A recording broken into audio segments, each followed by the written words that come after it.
Se preparando para gravar. Bom, olá pessoal, boa tarde. Tudo bem com vocês? Espero que estejam bem, né? Hoje, dia 1º de abril, né, de 2021, outono brasileiro. Estamos aqui nessa tarde iniciando aqui mais uma aula, né, de geografia com os alunos do 3º ano ensino médio, Colégio Prevê Objetivo Marília, tá?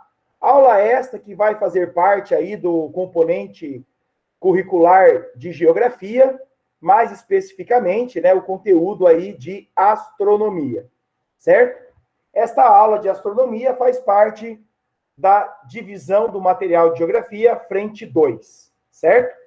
Vou compartilhar aqui a tela, que tem a sequência dos slides, né, que nós vamos trabalhar aqui ao longo desta aula, tá? E a qualquer momento que vocês tiverem dúvidas, tá certo? Peço aí, por gentileza, que abram o áudio e perguntem, tá bom? Então, vamos lá, pessoal. Então, na aula de hoje, né, nós estamos tendo hoje, né, o nosso primeiro encontro.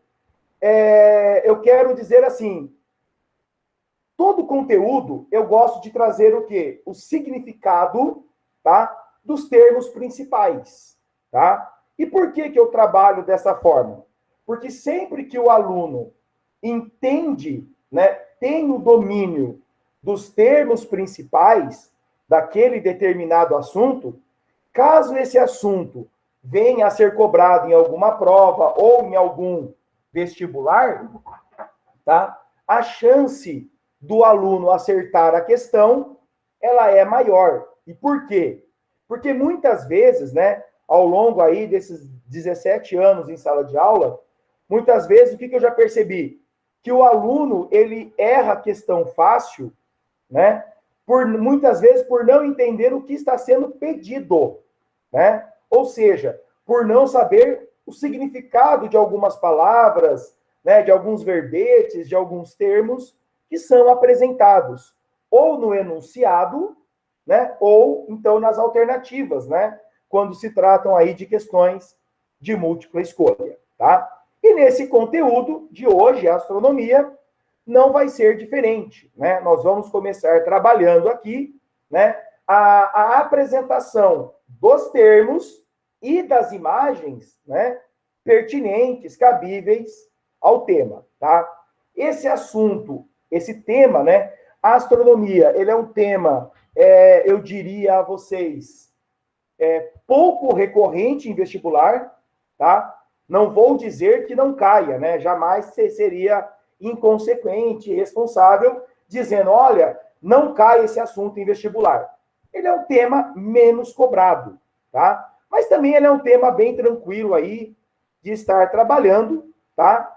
E eu diria que ele é um tema gostoso, né? Porque alguns dos pontos, né, que nós vamos tratar, que nós vamos observar nele, né, podemos observar, né, quando contemplamos, né, o universo além das dimensões da nossa casa, ou seja, quando nós paramos e olhamos para o céu, né, vamos poder contemplar, observar vários dos instrumentos, né, dos temas, dos assuntos trabalhados em astronomia, como também, né, muitas vezes ouvimos esses termos, esse tema, né, nos telejornais, né, nos veículos de comunicação. Mas, sem maiores delongas, vamos lá então. O que é astronomia, pessoal? Astronomia é a área da ciência, tá, que está voltada ao estudo da distribuição, da composição, da movimentação e das origens dos corpos celestes, tá? Então, quando nós falamos em astronomia, nós estamos falando do campo do conhecimento científico. Tudo bem? Não confundam, crianças, astronomia com astrologia. A astrologia é um campo do conhecimento popular, né? Um campo voltado às questões das crenças. Professor. Oi. Você está mudando o slide? Eu tô. Não está mudando para vocês? Não. Então, peraí. Eu vou fazer assim, ó. E agora, tá? Agora tá. Tá, então eu vou manter em tela reduzida. Assim, vocês conseguem enxergar? Sim. Então, beleza, então, tranquilos.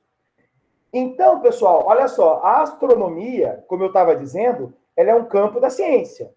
Não confundam astronomia com astrologia, né? Que daí já é mais uma área de estudo, porém não científico, né? Mais voltado ao campo das crenças, né? Que consideram que os corpos celestes exercem influência sobre nós, né? Então, nesse contexto, tá? Astronomia e astrologia, apesar de considerarem os corpos celestes, né, são campos totalmente distintos em relação à sua finalidade, tá? Só que nós estamos falando de corpos celestes, tal, mas o que são corpos celestes, né? O que nós podemos assim chamar, assim denominar por corpos celestes? Então, ó, vejam vocês. Corpo celeste é o nome dado a quaisquer matérias que vão compor o chamado espaço sideral, certo?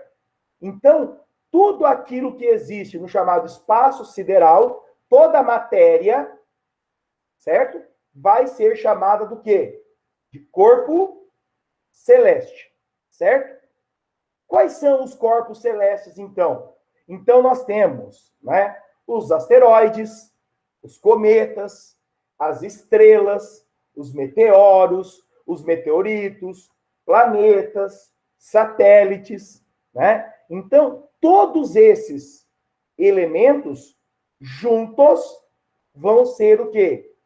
Chamados, nomeados de uma forma ampla, de uma forma genérica de corpos celestes, tá? Vamos então a alguns exemplos deles, definição, o que são e suas respectivas visualizações? Vamos lá então. Olha só. Os asteroides, aqui ó, olha só. Os asteroides. O que são então os asteroides? Olha só. Os asteroides, pessoal, eles são, na verdade, grandes rochas, certo? Que orbitam ao redor de planetas. Nesse caso, né, entre Marte e Júpiter, certo? Os asteroides, pessoal, apesar deles terem, né, diâmetros de centenas de quilômetros, tá? As suas dimensões não são ainda suficientes para serem classificados como planetas, apesar de serem estruturas rochosas, né? Como, por um exemplo, o nosso planeta, né? O planeta Terra, que é um planeta de estrutura rochosa, certo? Então, ele é. E no caso dos asteroides, assim não são chamados, justamente por conta de sua dimensão. Já os cometas, pessoal, são astros que se assemelham aos meteoros, né? Entretanto, diferente dos asteroides, os cometas, eles não se formam no sistema solar, tá? E no caso da cauda, né, do cometa, aquela imagem clássica, né, do cometa com a sua cauda, né, ela é o quê? O resultado, né, da aproximação desse material congelado, certo? Desse material congelado que, ao entrar no sistema solar, sobretudo ao se aproximar do Sol, ele se vaporiza, certo? E assim nós temos o quê? Esta ideia de cauda, tá? Então, uma grande diferença entre asteroides e cometa é que asteroides, né, eles se formam onde? No sistema solar, enquanto que os cometas não. Tudo bem? Vamos lá, dando continuidade. Aqui, pessoal, no caso das estrelas, a primeira coisa que nós temos que dividir, né, é que é o seguinte: As estrelas, elas são classificadas basicamente em duas grandes modalidades, tá? Basicamente, duas grandes modalidades. Então, nós temos as chamadas estrelas luminosas e as estrelas iluminadas, tá? O que são estrelas luminosas ou corpos luminosos? São aqueles que possuem o quê? Luz própria. No caso do sistema solar, tá? A estrela mais luminosa é quem? O próprio Sol, tá? Existem outras estrelas luminosas no sistema solar, Coxa? Existem, tá? Entretanto, tá? De dimensões, como também, né, de energia luminosa propagada, infinitamente menor do que a emitida pelo Sol, né, que é a estrela central do nosso sistema, tá? Uma outra coisa que eu quero chamar a atenção de vocês, crianças, é o seguinte: como vocês já bem sabem, né, já viram no primeiro ano de vocês, tá? Quando nós olhamos para o céu e contemplamos, né, a presença das estrelas, muitas das estrelas que nós vemos são estrelas que, na verdade, nem existem mais, né? São estrelas que já não existem mais, né? Mas espera aí, Coxa, se elas não existem mais, como que nós estamos vendo, então? Na verdade, pessoal, o que nós estamos vendo de muitas, não estou dizendo todas, mas de muitas, né? São suas energias luminosas que somente agora estão chegando, né?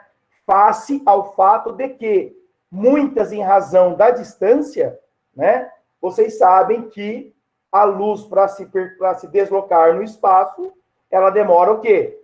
Um tempo. Absurdamente, não é uma velocidade absurdamente rápida, tá? Entretanto, pessoal, tá?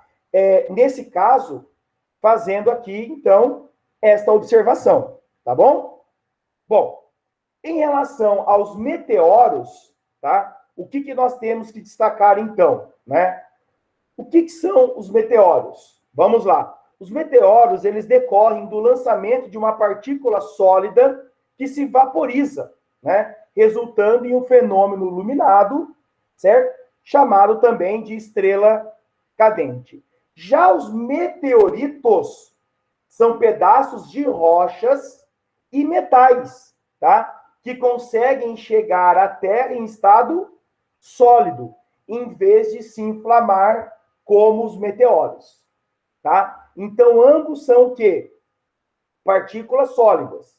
Porém, o meteoro é quando, em razão do atrito, né, com a atmosfera terrestre, ele se fragmenta, né, ele se vaporiza, dando aquela imagem do que nós, né, grosseiramente ou usualmente, melhor dizendo, chamamos de estrela cadente. Já quando a partícula ela chega, né, na superfície do planeta, sem ser, olha só, hein, sem ser vaporizada, é o que nós chamamos de meteoritos, tá? Bom, dando continuidade. Então, nós temos aqui, né, os planetas. O que são planetas? Planetas são corpos celestes sem luz própria, certo? Que apresentam formatos arredondados, com gravidade própria, e que desenvolvem o quê? Uma órbita permanente ao redor de uma estrela maior. No nosso caso, né, o planeta Terra desenvolve uma órbita elíptica, ou seja, uma órbita ovalada, ok? Ao redor de quem? Do astro principal, do astro central do sistema, que no caso é quem? O Sol. E satélites naturais, né? O que são? Para a gente terminar aqui essa primeira parte, né?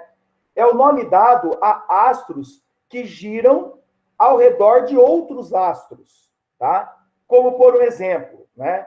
nós temos, no nosso caso, a Lua, que é o nosso satélite natural, que desenvolve uma órbita ao redor da Terra, que, juntamente com a Terra, desenvolve o quê? Uma órbita ao redor do Sol. Tudo bem até aqui? Tranquilos? Então, vamos lá. Um ponto, pessoal, que eu gosto de comentar, né, com os meus alunos aqui de Assis, de Prudente, e também com vocês aí de Marília, tá? É o seguinte, que a noção de movimento, ela é relativa, né? Então, por um exemplo, quando nós falamos assim, poxa, a Terra está parada ou em movimento?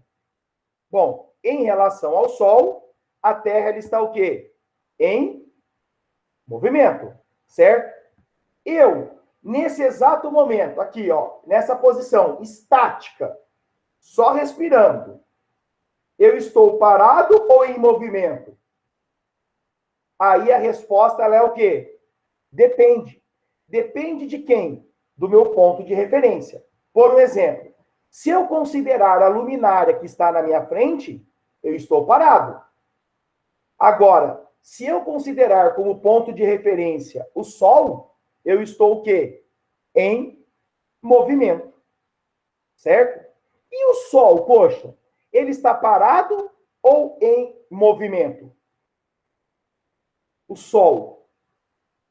Então, olha só, se nós considerarmos, né, como ponto de referência os corpos celestes que formam o sistema solar, quem está parado, né, quem está aí numa posição central, é o Sol. Agora, se nós considerarmos o universo, aí o sistema solar inteiro está em movimento.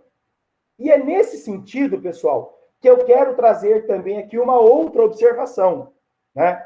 Quando nós falamos que o Sol ele é o centro, qual é a forma ou mais apropriada, né? A forma, na verdade, adequada de se expressar?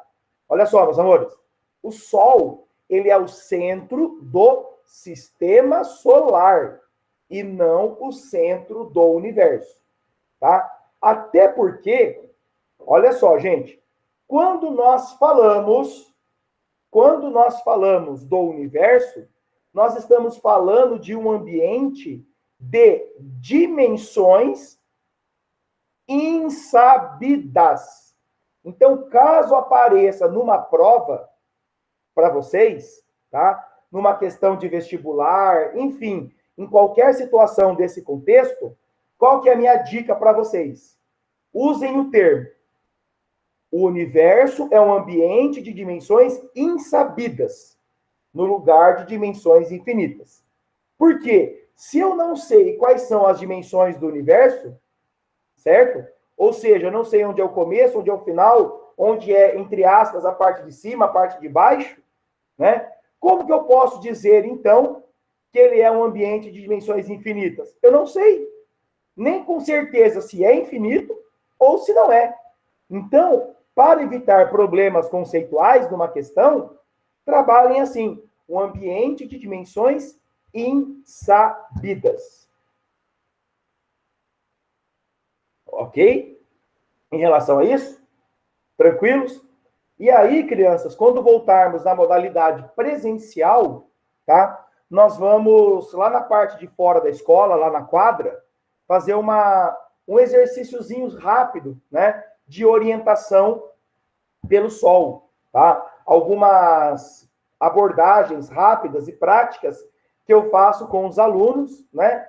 Para mostrar a diferença, né? Tipo, por que que durante a Idade Média, né? Por exemplo, entendia-se, sobretudo, né? No caso, os entendimentos vinculados à igreja, né? Entendia que a Terra era o centro do universo, não era nem sistema solar, né? Era o centro do universo, tá? Por que você tinha esse entendimento de que era a Terra, né? E hoje nós sabemos, né, que na verdade a Terra ela é só um grãozinho, né, um cisquinho nesse universo de dimensões insabidas e apenas mais um corpo celeste dos vários que formam quem?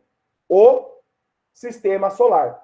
Mas isso tem uma explicação, né? Isso tem uma explicação, tá? Que, de uma forma prática, quando formos na quadra, vocês vão poder visualizar isso.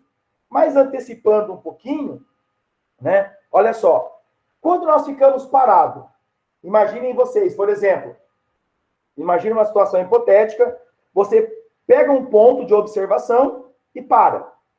Aí, nesse momento, vamos imaginar, no horário da manhã, você vê o Sol numa posição, depois, no horário do almoço, você vê o Sol numa outra posição, e você não saiu do lugar.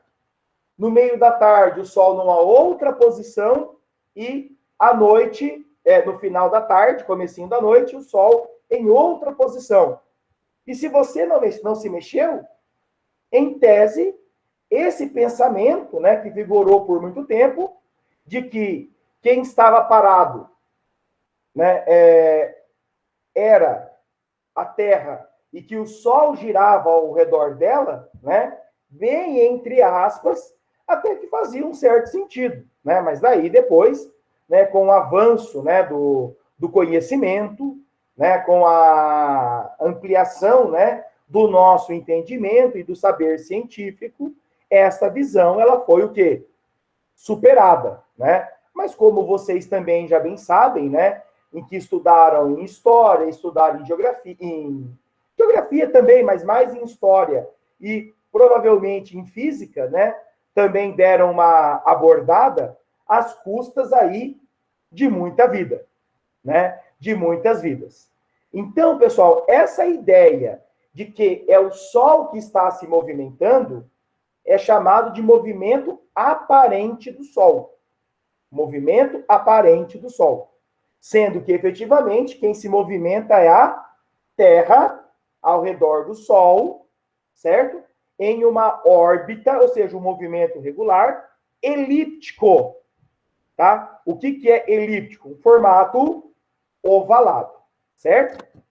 Bom, falando, né, nessa questão dos movimentos, é importante destacar que a Terra ela realiza o quê? Dois movimentos básicos, tá? O movimento de rotação e o movimento de translação.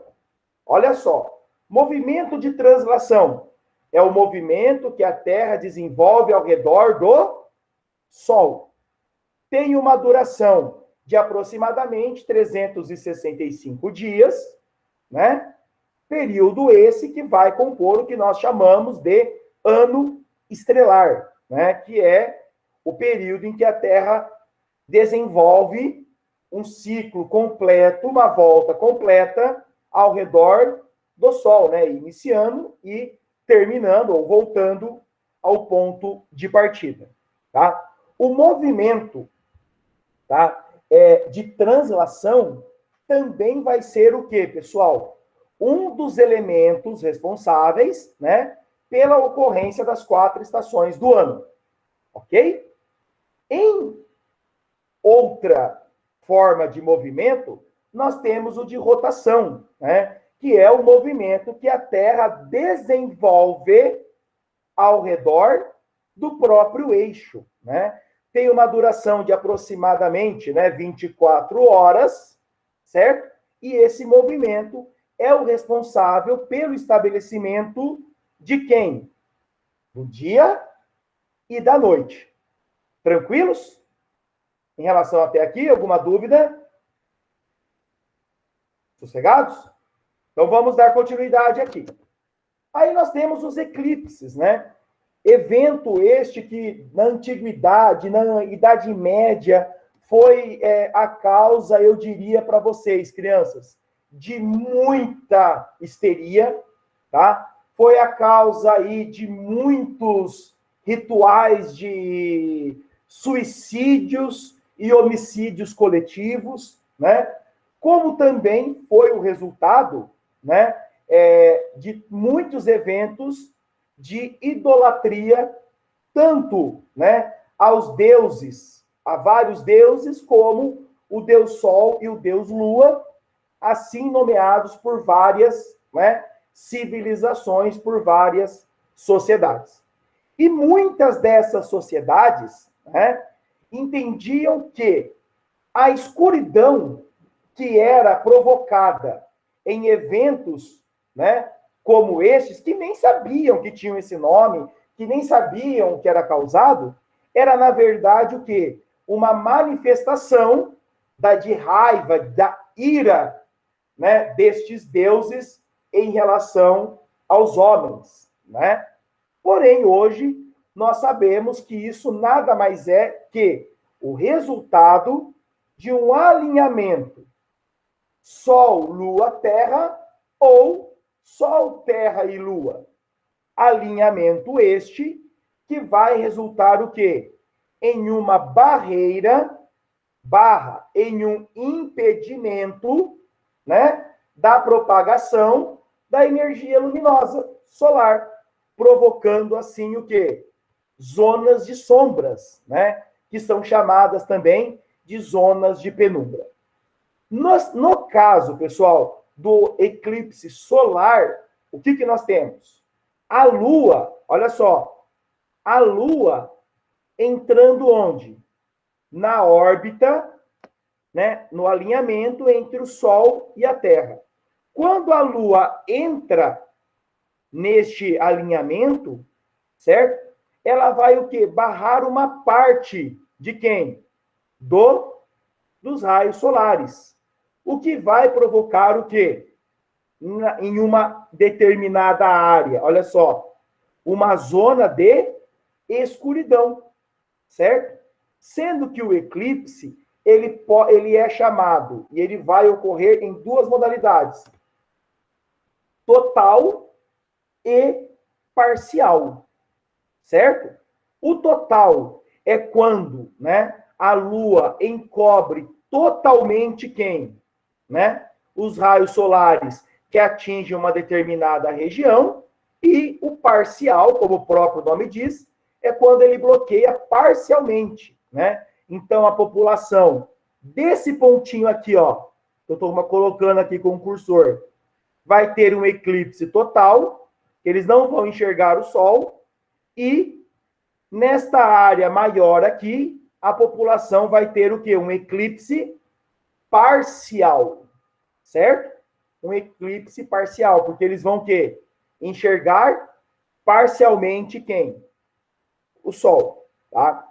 Uma coisa que é importante destacar, pessoal, é o seguinte, que quando nós estamos tendo eclipse, tá? Nós não estamos falando de um evento que é visto em todo o planeta, tá? Mas sim é visto onde? Em regiões variadas do planeta, conforme quem? O movimento da Terra, seja o de rotação, tá? Seja, né, no caso, o próprio movimento de translação. Bom, também vamos ter o que? O eclipse lunar, que daí é caracterizado, é o mesmo mecanismo, só que a Terra, ela vai o quê? Barrar quem? Os raios solares, e assim a Lua, que é um satélite iluminado, né? Ou seja, ele não é um astro luminoso, ele é um astro iluminado, ou seja, ele reflete a energia luminosa recebida. O que vai acontecer? Não recebendo, fica o quê? Sem ser visto em uma área do planeta. Lembrando que o eclipse lunar, da mesma forma que o solar, pode ser total ou pode ser o quê? Parcial. Tá certo? Em relação às estações do ano, né? Então, nós temos que lembrar duas coisinhas, crianças, que são importantes, tá? Primeiro,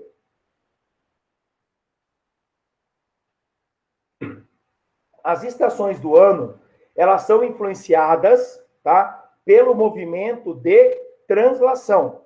Primeiro ponto. Segundo ponto que nós temos que destacar, pessoal, que no hemisfério norte e no hemisfério sul, as estações do ano serão sempre inversamente proporcionais. Então, por um exemplo, nós estamos no hemisfério sul do planeta, né? Nós estamos, né, nos primeiros dias de outono, ok? E aí, então, no hemisfério norte, eles estão na mesma data que nós, na mesma data. Entretanto, eles estão o quê? Também nos primeiros dias, mas da primavera. E o inverso é verdadeiro também, tá? Da mesma forma, quando nós estamos no verão, eles estão no inverno e o inverso é verdadeiro. Tranquilos? E aí tem duas palavrinhas aqui nesta imagem, né, que eu quero trazer para vocês também o significado. Solstício e equinócio. Olha só, equinócio, crianças, sempre vai acontecer no primeiro dia da primavera e no primeiro dia do outono, tá? Em ambos hemisférios. Se nós estamos, por exemplo, quando estivemos, né, no equinócio de outono, o hemisfério norte estava no equinócio de primavera, tá? Mas o que é o equinócio? Equinócio é a data em que nós temos a mesma duração de tempo entre o dia e a noite. Certo? Tranquilos? Agora, quando nós falamos em solstício, nós estamos falando de um evento que ocorre sempre no primeiro dia do inverno e sempre no primeiro dia do verão. O solstício é a data do ano em que, olha só, nós vamos ter a máxima diferença de duração de tempo entre o dia e a noite. Então, no solstício de verão, é quando eu tenho quem? O dia mais longo do ano em relação a... Quando eu falo dia, entenda a claridade, não aumento de horas além das 24, tá? Então, é o dia com maior tempo de radiação solar, no solstício de verão. Já com relação ao solstício de inverno, eu vou ter o quê? A noite mais longa em termos de duração de tempo. Por isso, crianças, por exemplo, nós saímos do equinócio de outono e estamos transitando, né, temporalmente em relação ao inverno, o que nós vamos começar a perceber daqui para frente? Vocês já percebiam isso, já sabem disso, mas só constatando. Gradativamente, o dia vai amanhecer um pouquinho mais tarde, né? O clarear vai ser daqui para frente um pouquinho mais tarde, e o escurecer vai ser o quê? Cada vez mais um pouquinho mais cedo, né? Aí, quando chega no verão, é exatamente o quê? O inverso, né? O que nós vamos ver a partir da primavera? O dia amanhecendo, né, clareando mais cedo e escurecendo mais tarde, tá? E tudo isso se deve em relação a quem? Em relação à posição da Terra em relação ao Sol, que vai estabelecer juntamente, né, por razão do movimento de translação, as 4 estações do ano. E aí, para terminar esse capítulo, né, falando aqui das fases da Lua, tá? O que nós temos que entender, pessoal? Que, primeiro ponto, existem várias luas? Não, é uma única lua. Mas, poxa, por que eu vejo a Lua, né, ao longo do calendário lunar, né, em diferentes posições e, principalmente, né, com diferentes aparências? Exatamente porque, olha só, a Lua, ela é um astro luminoso? Não. A Lua, ela é um astro iluminado. Então, ela não recebe, ela não tem luz própria. Ela recebe e reflete a energia luminosa solar. Só que a Lua, ela não está parada, ela está em movimento.